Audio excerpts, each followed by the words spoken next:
Hmm?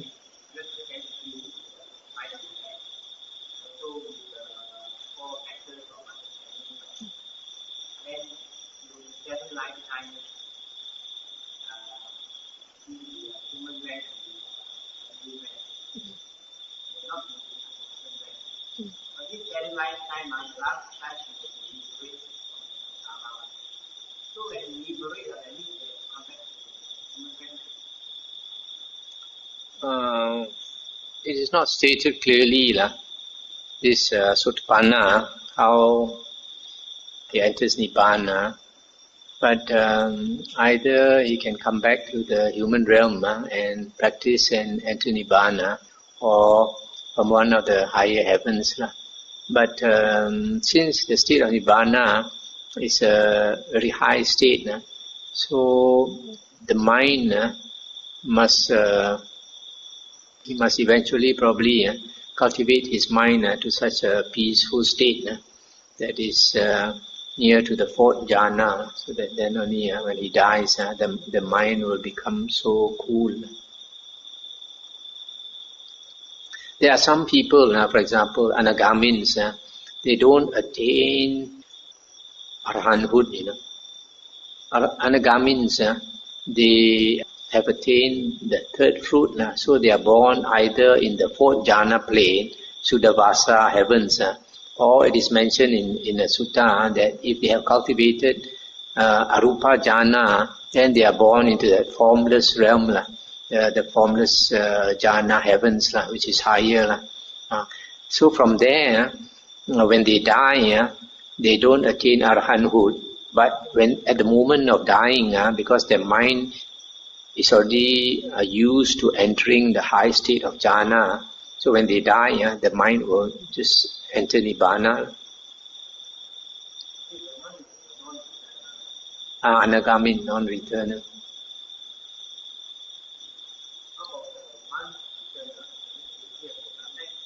Once returner is called a once returner because he has got to come back to the human birth one more time. So if a person comes back as a once returner, Sakadagamin, he will probably be like our Siddhartha Gautama. He will go forth on his own and practice until he attains the jhanas. Then the memory will come back. So the Dhamma knowledge will come back, and from there he will attain arahanthood.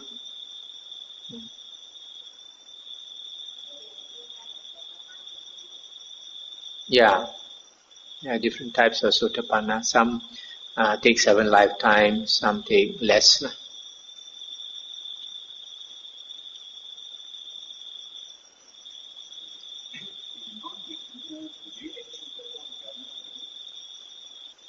Non-returner is anagamins. They must have attained the fourth jhana already.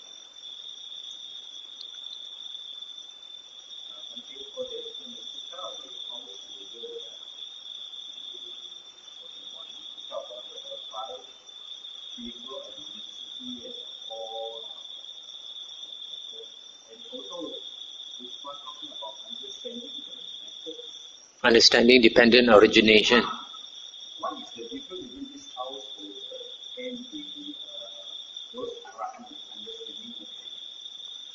Or the depth is different. Just like Ananda, he says he has seen dependent origination very clearly, but the Buddha said not so, not so.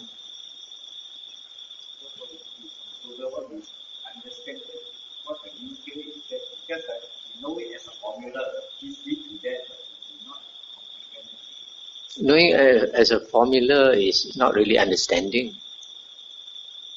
Not really understanding. You have to see one by one how it is true. That's why the Buddha said you have to contemplate thoroughly. When you contemplate thoroughly, that's why this is vipassana. Vipassana is contemplation. But then it also depends on the state of your mind. If your mind has attained to one-pointedness of mind, then when you contemplate, you will understand at a deeper level. Whereas a person who has not attained to one-pointedness of mind, he will understand at a shallower level.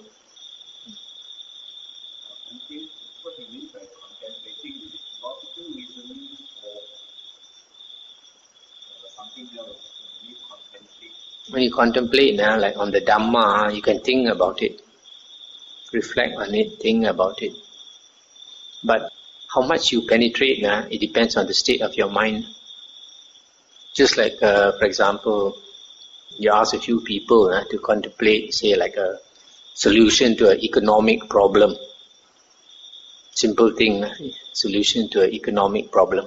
Different people will come up with different answers depending on their wisdom or their intelligence. So in the same way, when different people contemplate the Dhamma, their understanding depends on the depth of their mind, how much wisdom they have. Okay.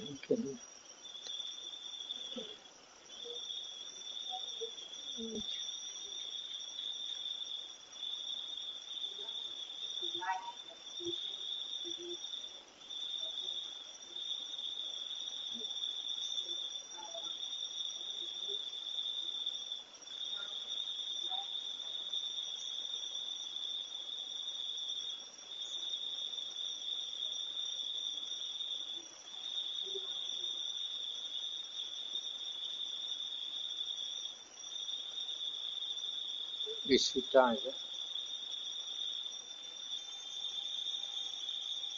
Nidana is talking about cessation of craving, right?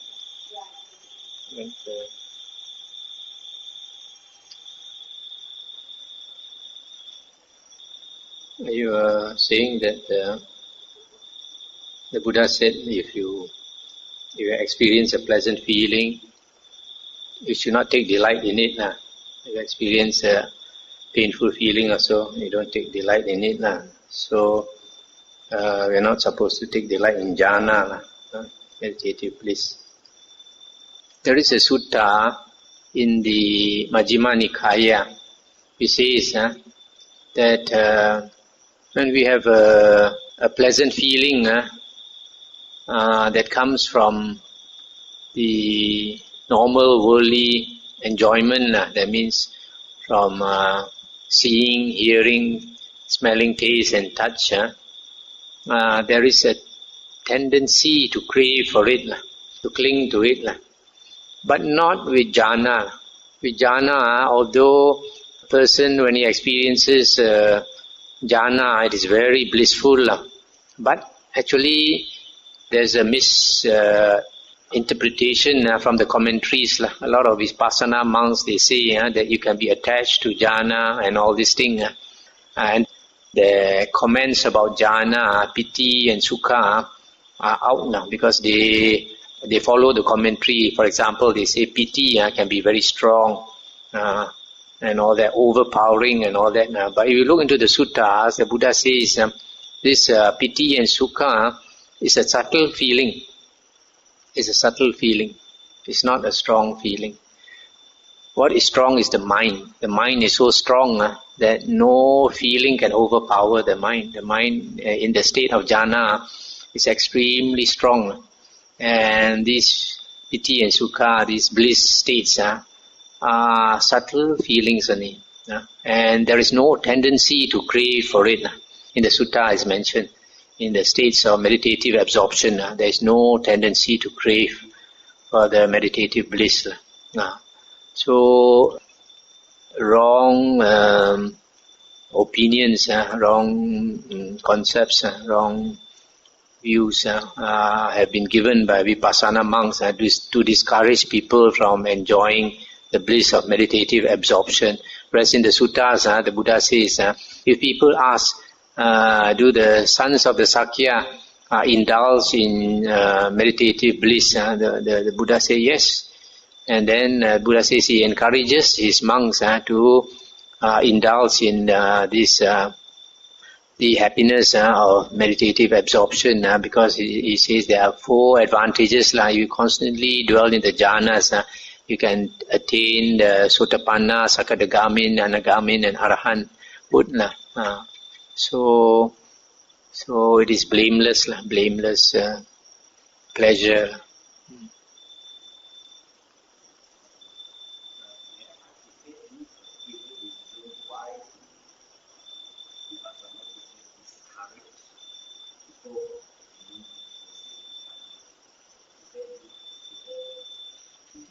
Wrong view, wrong view. They don't understand jhana. There's a famous Vipassana teacher says jhana is useless. He says, when you are in jhana, you don't know. It's like you are in a state of trance. You don't have mindfulness, he says. Then when you come out of it only, and then you realize, oh, I was in jhana. There's a complete misinterpretation of jhana. When a person enters jhana, the mind is very mindful, very alert.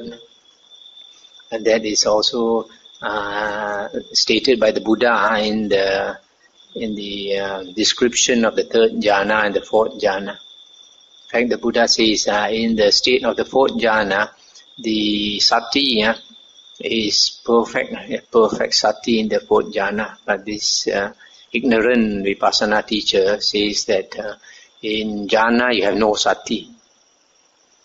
In fact, in the sutta, the Buddha said that there are few reasons why the true Dharma will disappear. One of them is disrespect for the Buddha, disrespect for Dhamma, that means the suttas, disrespect for the Sangha, disrespect for the training, and disrespect for Samadhi, belittling concentration, belittling Samadhi. Whereas the Buddha always praised Samadhi, certain monks, because of the ignorance, they belittle Samadhi. And this will lead to the disappearance of the true Dhamma. In fact, the Buddha says that the jhanas are the footprints of the Tathagata. If you want to follow the path that the Buddha walked, you have to go on the way of jhana. Otherwise, you are not walking the path of the Buddha.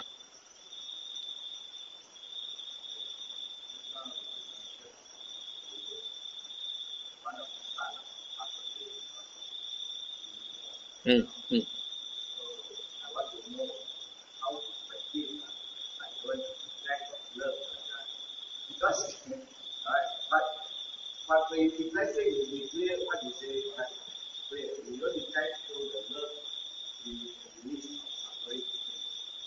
If how about the family will treat us wrongly or rightly?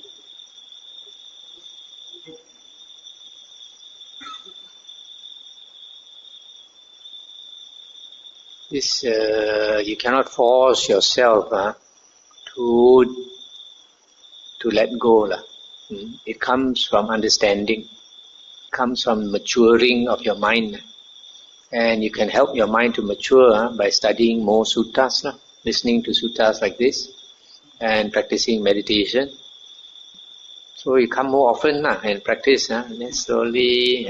But anyway, usually I say if somebody wants to abandon the family, I have to make sure the family is financially sound. If the family is financially sound, it doesn't matter if your son is 1 year old, he can still go off like the Buddha. The Buddha, the son was just born.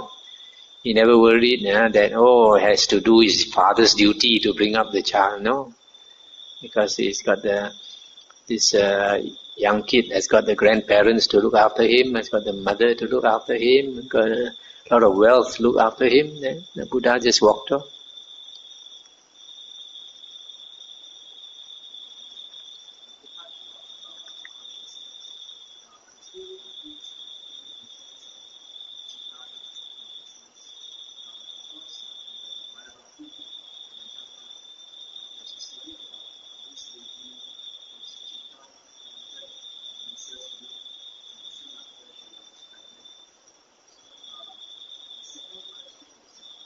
Wait, one by one, don't ask.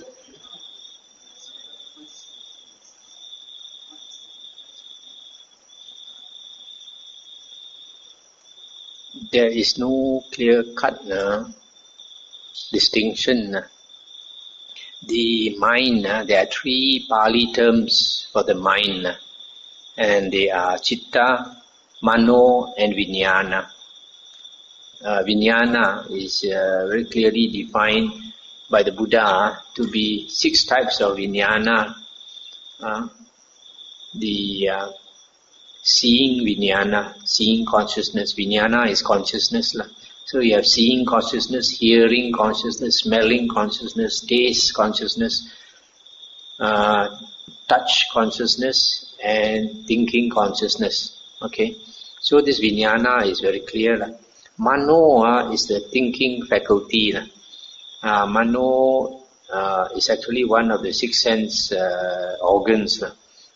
Just like the eye is an organ. So Mano is the thinking faculty. So that is Mano. That also is quite clear. Not only thinking, like creating karma also, intending is also due to Mano. But Chitta is not very clearly defined. Chitta is generally the mind as a whole. But you must remember these terms are not clear-cut, because when you talk about mind, like in the 5 aggregates, the Buddha says, we take ourselves to be the 5 aggregates. We take ourselves to be this body and this mind. And in these 5 aggregates, you have body, feeling, perception, volition, and consciousness. The last 4 is supposed to be mind. Feeling, perception, volition, and consciousness. This is supposed to be mind. Now, you look at feeling. Feeling is part of the mind. So, just now we said 3 terms define the mind. Chitta, Mano, and Vijnana. How about feeling? Feeling is also part of the mind. You cannot say feeling is not the mind. You cannot say perception is not the mind. You cannot say volition is not the mind. So all these terms are related. So it's very difficult to pull one out and say this is that. They are all related. Without consciousness, can you have feeling? You cannot. Without consciousness, can you have perception? No. So feeling, perception, it comes together with consciousness. Otherwise, there's no feeling, there's no perception, there's no volition. So they're all interrelated. It's just that this mind, because we use it in different ways. When you use it for seeing, the Buddha says that is consciousness, vijnana. When you use it for thinking, the Buddha says that is mano, the thinking faculty. So when the consciousness descends in the womb, the Buddha calls it the citta. So they are all related. You cannot simply say this is this, this is that. No, they are all related. So no point to split hairs. Sometimes certain things we want to be too defined too clearly. It's not possible.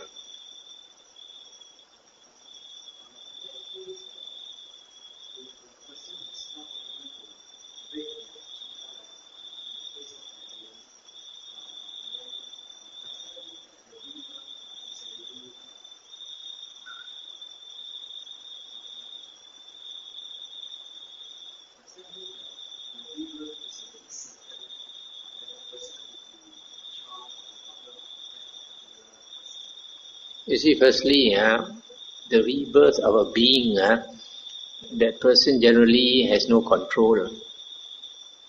You cannot say, oh, I want to choose to be this, to be that. Generally, because when we are dying, you may think you want to be reborn here, you will be reborn there. After some time, your 6 senses start to close. You won't be able to see, you won't be able to smell. After some time, people touch you also, you don't know. You won't be able to hear. And then, as you go deeper and deeper into that death state, after some time, you are no more breathing. Okay, your breathing has stopped. And your heart also has stopped. Then the doctor will come and examine and say, oh, this person is dead. When the doctor says this person is dead, he means this person is clinically dead. But in the Buddha's teaching, that person may not be dead. Because the Buddha says, when a person actually dies, three things must stop. The vitality, maybe in Chinese we call the qi. The qi has stopped. Okay. Secondly, the consciousness stops. Thirdly, the body heat stops. So, even when the doctor says somebody has died, his mind may still be working. Usually, the mind will still continue to work. And when you touch the body, it's still not yet cold. So, for example, one Penang devotee told me a few years ago, the mother died of cancer. So, at the last moment when the mother died of cancer, she was in pain. So, when she died, you could see the face, very painful expression on her face. But 1 hour later, the daughter told me the face changed, after she died. After clinical death, face changed and became very bright and happy and smiling and all that. That means during that 1 hour after the doctor pronounced her dead, the mind was still going, still doing that 1 hour. And those last thoughts, we have no control over our last thoughts. Those last thoughts are conditioned by our karma. If your karma is good, you always think of helping people, always think of meditating, keeping sila and all that. Those last thoughts will be because your behavior is like a deva or devi. So your last thoughts or deva or devi thoughts will bring you to a heavenly rebirth. So when you have those thoughts, and you may see devas or devis coming to welcome you, so you're happy, happy. So the face is smiling, happy. So on the other hand, a person with an evil heart, always thinking of harming others, when he's dying, those last thoughts, he's fighting with people, chased by other beings and all that. Then he sees himself being reborn in a ghost realm, always chased by the hell in the hell realm. So always chased by hell beings. So we don't have much control where we are going to be born. So no need to think so much. Important is to do our work now. Cultivate the mind so that our everyday thoughts are very important. Our natural frequency. If you want to be reborn, for example, in heaven, right now your character has got to be like a deva or devi. So that is your natural frequency. So if you are behaving like a deva or devi, then you will go to that realm.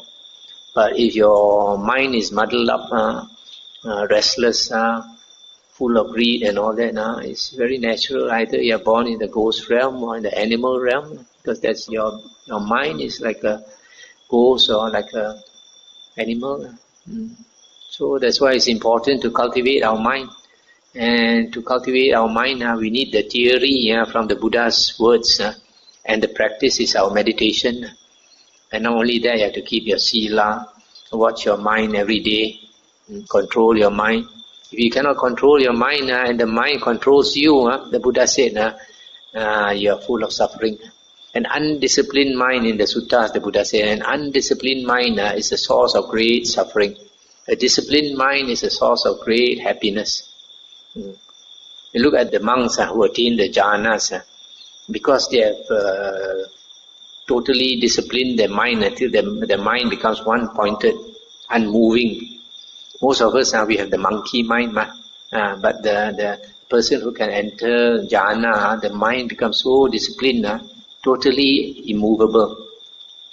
But in that state, great bliss arises, so that when that being is born into the jhana heavens, first jhana or second or third jhana or fourth jhana, that being emits light brighter than the sun, according to the even the lowest jhana. The first jhana, the Brahma, Devas, their light goes out to the minimum of 1,000 world systems. That means it's much brighter than the sun. Goes up to 1,000. And some of them goes up to 100,000 worlds. The light can reach 100,000 world system. And those who attain the second jhana, the sutta say, every day they are exclaiming Sukha, Sukha, Sukha. For millions and millions of years they are saying Sukha. Much better than our ecstasy pill. Ecstasy pill only maybe half an hour, 1 hour. What is 1 hour, half? After 1 hour, when you get out of the ecstasy bliss, you experience dukkha. The opposite will come. But this one, millions and millions and millions of sukha. And then the third jhana, the Buddha says that being is so happy, chutta sang, cannot say anything.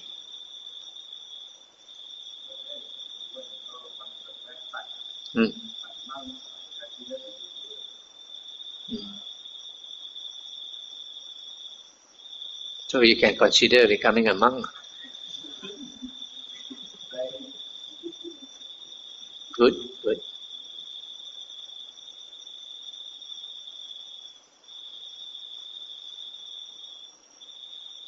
Actually, according to statistics, monks and nuns live longer than other people.